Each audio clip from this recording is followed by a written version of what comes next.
ایران میں جو سیاسی تقسیم ہے وہ ہو گئی. اس کی ایک واضح وجہ یہ ہے، مغرب والے یہ کہہ رہے ہیں کہ ایران کے صدر یہ کہہ رہے ہیں کہ جی ہمارے جو دوست ہمسایہ ممالک پہ حملے ہوئے اس کے لیے ہم شرمندہ ہیں، معافی کے طلبگار ہیں، آئندہ نہیں کریں گے. دوسری جانب جو پاسداران انقلاب کی جو اعلیٰ قیادت ہے وہ ان حملوں کو جاری رکھے ہوئے. تو ناظرین اس کا سمپل سا جواب ہے، ایران کا جو پولیٹیکل سٹرکچر ہے اس میں پاسداران انقلاب کی جو اعلیٰ قیادت ہے وہ اور ہے، اور صدر کی جو ڈیوٹیز ہیں وہ اور ہیں.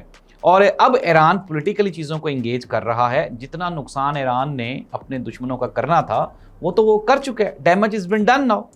اب خطے کے جتنے ممالک ہیں وہ اس بات پہ متفق ہو گئے ہیں کہ اگر ایران کو مستقبل میں کبھی بھی اس طرح سے چھیڑا گیا تو نتائج سنگین ہمیں دیکھنے پڑیں گے.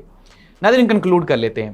مجتبیٰ خامنائی جو ہیں وہ آیت اللہ علی خامنائی سے قدرے مختلف ہیں، کیونکہ آیت اللہ علی خامنائی صاحب نے جو اپنا نیوکلیئر سسٹم تھا اس کو رول بیک کیا ہوا تھا اور یہ کہا تھا کہ ہم کوئی اٹامک پاور نہیں بنیں گے. لیکن میں آپ کو ایک بہت بڑا انکشاف کرنے والا ہوں کہ مجتبیٰ علی خامنائی صاحب جو ہیں وہ بالکل یکسر مختلف ہیں. ایک درویش آدمی ہے اور جن استادوں سے یہ پڑھا ہوا ہے ان استادوں نے اسے زندگی کو حق اور سچ کے ساتھ جینے میں اور کبھی بھی نا حق کسی کے سامنے بیعت کرنے سے سختی سے منع کیا ہوا ہے. اور استاد کا جو ایفیکٹ ہے زندگی پہ وہ گہرا ہوتا ہے.